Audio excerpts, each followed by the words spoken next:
I'm Edwin Warfield, the publisher of Citybiz, and I'm honored today to interview Richard Lake, a partner at Roadside Development. Welcome, Richard.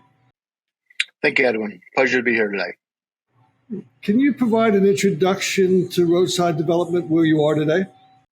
Certainly. So Roadside Development is a Washington, D.C. based real estate development company focused on mixed uses and mixed income projects here in the city and around the basically Mid-Atlantic area. And can you highlight some of your major projects, major developments? So Roadside has completed millions of square feet. Most recently, City Market at O, which is about a 1 million square foot project in Shaw, which is about 639 apartments with about 90,000 feet of retail and 182 key hotel, Cambria Suites Hotel. City Ridge, which is our most recent project, is a 1.8 million square foot project here in Wisconsin Avenue, upper Northwest DC. It's the former Fannie Mae headquarter building where we built 690 apartments, 315,000 feet of commercial, and a brand new Wegmans. So let's talk a little bit more about the City Ridge project. Anyone who's driven in the DC knows the Fannie Mae building, so it's obviously a major project, and it really combined historical preservation with retail and office, residential, and cultural arts. Tell us about the origins of the project. Certainly. This particular site was unique. It was an opportunity to acquire close to 10 acres on Wisconsin Avenue, which is unusual to be able to find such a resource like that.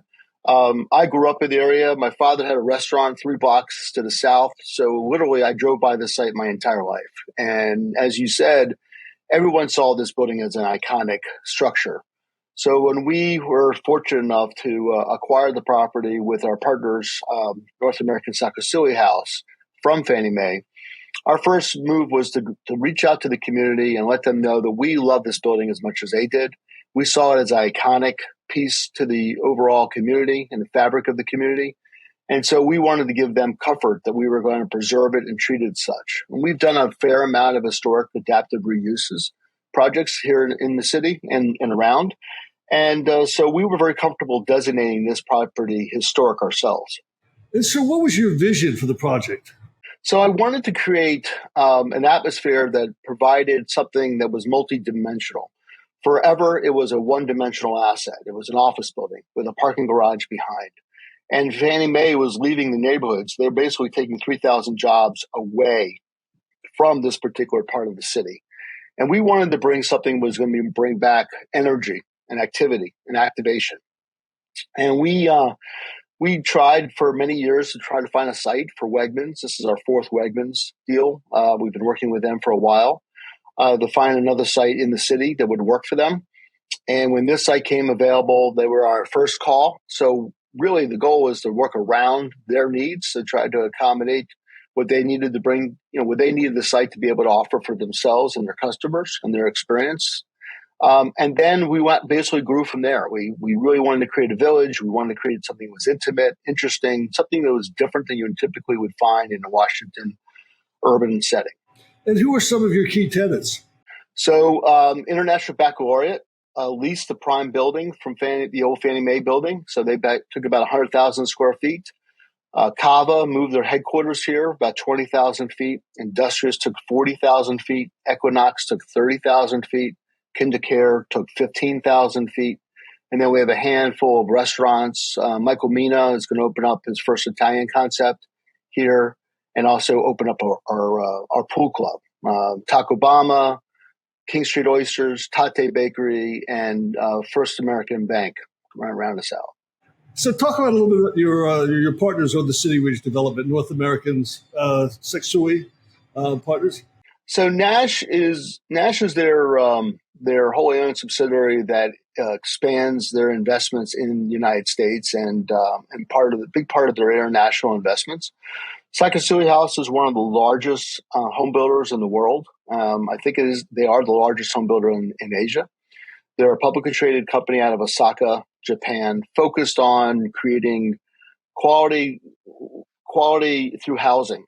There's really their mantra. They believe in bringing sustainability, reaching to their customers through their lifestyles and to build the highest quality buildings and homes they can.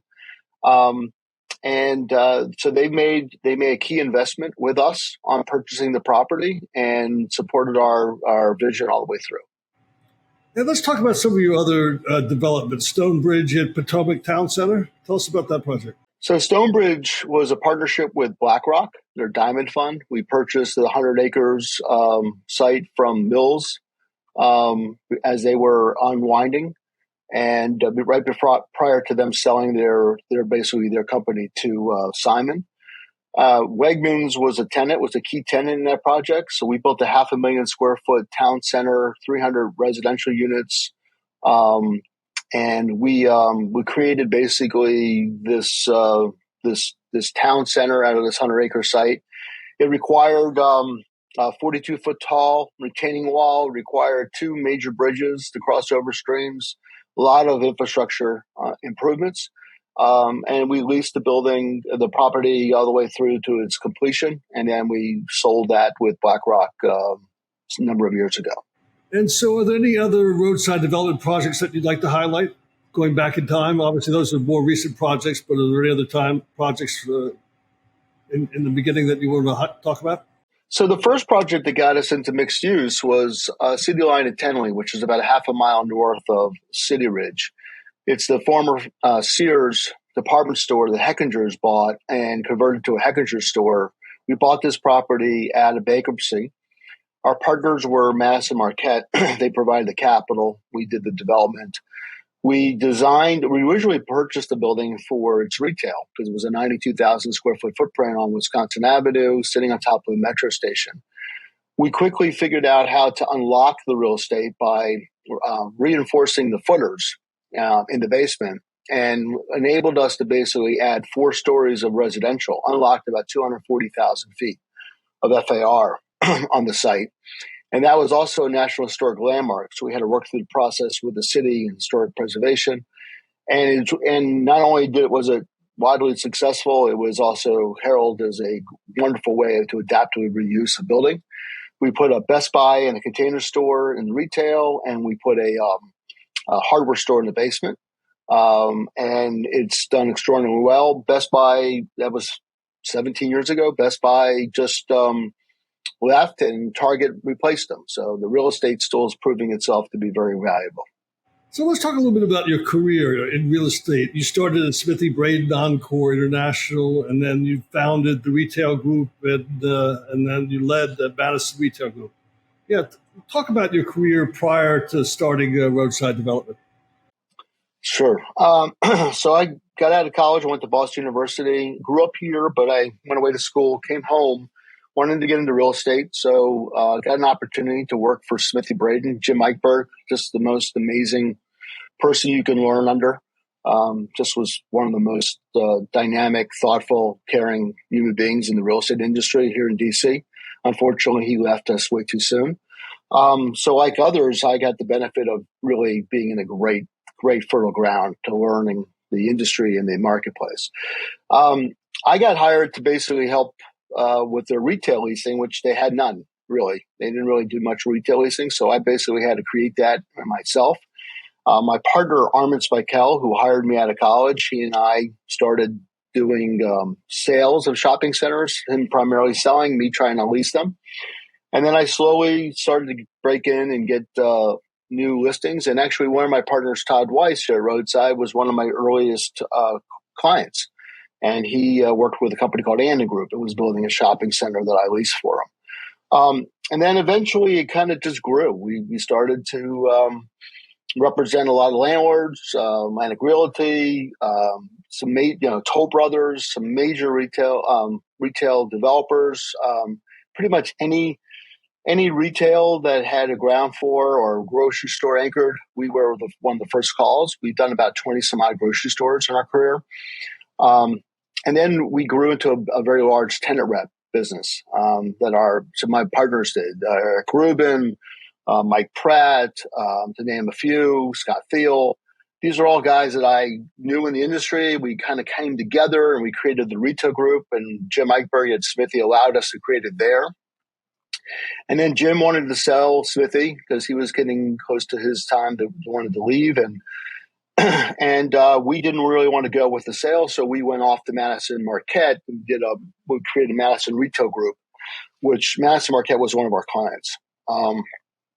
And that kind of grew into more of a partnership. At that time, when I created the retail group, we created Roadside. And the name's not that creative, but Roadside really was because we were building stuff alongside the road. So basically, that's how we came up with the name. Our first tenant that we started to build for was CVS. And we built about 17 CVSs here and around the city, really kind of hard to reach places. Then Giant Food brought us in to do some projects, which led us, by the way, to our acquisition of City Market, the O Street Market in Shaw. We had a former VP of Heckingers, which also led us to buying a couple Heckingers. So all those things kind of fed into one another. And we decided about 18 years ago, we were going to focus solely on our own account and stop and not doing really brokerage. And so we've been focused really on our own developments ever since. And so what's your vision given the realities of the interest rates today and the challenges of office? How are you guys going to, what are you looking for? Where are your everyone's obviously multifamilies had a very frothy activity over the last couple of years. Where are you seeing opportunities for Roadside? So I still want to stay close to our roots, where we believe what makes us a little bit different than the rest of the folks in the marketplace is that our retail is still very important to us. We like creating a sense of place around retail. We also utilize our retail prowess in our buildings and our amenities. So we like to differentiate ourselves through our amenities and our finishes and our quality of our development. We're like everyone else. We're trying to basically take the projects we have on our books, get them ready for the next cycle. Hoping the construction costs kind of quiet down a little bit. With interest rates rising, a lot of the calculators just don't work. The deals aren't penciling. So we're just really preparing ourselves for the next cycle. Been doing this long enough that we know that cycle will come. We have seen rents increase in our submarkets, so that is really a great sign that we'll be able to weather some of these cost runs. But we think that eventually there'll be a calmer marketplace and a little bit less froth, and this is where opportunities are born. So we're looking like everyone else at conversion opportunities with office buildings being antiquated and dated. Not everything works. The physical structure of these buildings don't necessarily lend themselves well to it. But we are currently working on 2 adaptive reuse executions, and a third one that just is piquing our interest now. So we hope to be in the ground in 2024 with a new project in Silver Spring. And then we've got 2 other projects in Bethesda, Maryland that we hope to be hopefully soon thereafter. And then we have another property in D.C. and Connecticut Avenue we bought on a 1031 that we've been basically using a cover land play to get it ready for redevelopment. It seems like a lot of the developers in Maryland, from St. John's Properties to Merritt Properties, everyone's sort of leaving, going into other markets. So will you go into other cities or other markets, or you're going to stay in the Bethesda, Silver Spring, DC area? No, we're looking at other markets. We're probably not going to travel where everyone else is traveling. We tend to swim across the tide a little bit.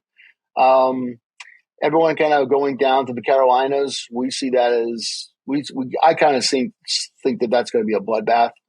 There's just too many developable sites, and there's not going to be a ability to really create your own market kind of segment. We're looking at markets a little bit, quite frankly, to the north and maybe a little bit to the west. And we are in conversations with some of our retail partners that have asked us to look at different markets for them. So we find that to be very intriguing to be able to go into a marketplace with a lead tenant that has an idea of where they want to be, and so then we could work together to kind of unlock the value for both of us. So let's talk a little bit about some of your outside activities. You were on a number of boards, most importantly, I guess, co-chair of the Washington, D.C. Economic Partnership. Tell us about some of your board's activities and the impact that you've had on them. Sure. So I'm the past president, co-chair of Washington, D.C. Economic Partnership. Was a co-chair for about 8 years on that board. Still very active on the executive committee. And really working with the deputy mayor's office and the city officials to basically unlock and rethink DC is our next journey. So how do we transform our downtown from just a one-dimensional aspect to a multi-dimensional, very similar to what we've done with our properties.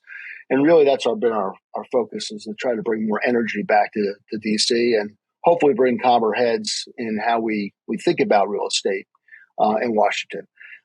That's been a great venture. I mean, that got started with the economic partnership about 20 some odd years ago when Mayor Williams first organized it. We were part of the retail action committee for him, advisory board for basically the mayor's office.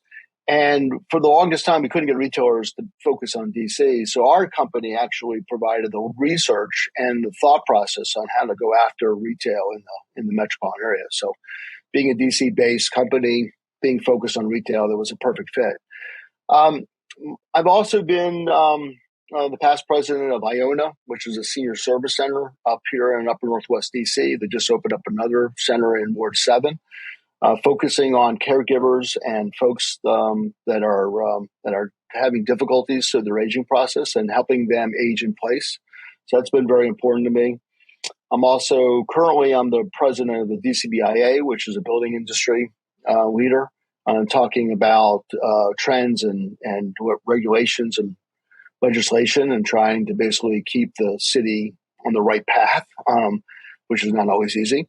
And I'm also the chair of the Developer Roundtable, which those are two very new roles for me, which are challenging because those are I'm among my peers in those committees. So I'm surrounded by experts every day that I learn something every day from.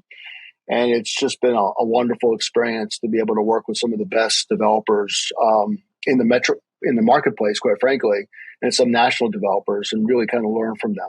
So that's been a really great experience. I'm also a trustee of the Federal City Council, so I get an opportunity to work with Mayor Williams and Kevin Clinton and talk about bigger issues that are not just focused on real estate, but more focused on DC and the region. And part of the advisory committee, part of the advisory committee for Prince William County Economic Council. So I've had a number of different roles, a lot around economic development, a lot around trying to make the city a better place, not just for real estate, but really for the residents, and to focus and tackle things like affordable housing, economic opportunity, equity and development. Those are a lot of the topics we've been kind of struggling with and working on. Let's talk a little bit about, I've done a number of interviews over the last year with prop tech companies. I just did one, Tour 24. It's a Boston, the CEO's based in Boston, and they are sort of doing virtual tours of apartments and sort of eliminating the need for a leasing agent. What are your thoughts? I mean, are you working with some of these prop tech companies, and what are the implications? Which companies are you working with, and what are the real implications of prop tech on your industry? Well, I think it's a game changer, especially with COVID. I think it was especially with people outside the marketplace. It's a great way to showcase your property. I don't think it replaces the actual being in person, in place experience. And in DC, your leases aren't really firm until they get to see their apartment. So at the end of the day, they still need to come and be wowed, not just by the technology or wowed by the virtual experience. But we use virtual reality, throughout the entire process of our development. We partnered with a company called 4D, and they basically took all of City Ridge and modeled it for us. And they did it several times because we actually were able to use it as a tool, not only for marketing, and we leased a lot of our office space, quite frankly, through that tool, but it was also for us to look and see what was working and what wasn't, what color schemes were working, what shapes of rooms were working and not working. And we made a number of design changes from utilizations of this technology. So it's incredible. It's a great tool. But again, I still believe in the tactile experience of being on site and experiencing it yourself, because I still think that's who we are as human beings. But the technology has gotten so good, and it's just been a fantastic tool. So, Richard, is there any part of your personal story or your career or the roadside development story that you haven't shared with us that you'd like to share with us? Well, I think in general, our approach is very much about the human being, about the experience of our customer. The customer being either a residential tenant or a retail tenant, and really being focused on their experience and their quality of life. If it's a retail tenant, really to make sure we build the right kind of product that is as efficient as it possibly can for them to operate, and to quite frankly stay out of their way and allow them to do what they do. On the residential side, it's to realize that there's a hunger in our society for more connectivity. While technology is growing and improving, we're still built into our DNA to be together. And so we like to create these gathering moments in these places that are a little bit different, a little bit more unique than the average project. And that has really been kind of focused on, my big focus is really how do we create places? And I don't mean just putting a restaurant on the first floor or creating, the typical coffee shop on the corner. I mean, creating places where people feel comfortable and there's almost a soul to the place. And if you walk through City Ridge, that's what I get back a lot from folks, is that the scale of it, the feel of the place is just magical. Taking the front lawn and making it into a cultural arts venue is a big part of it. We just went through a horrific period of time in the world with COVID and some of the political strife and all the anguish and hostility.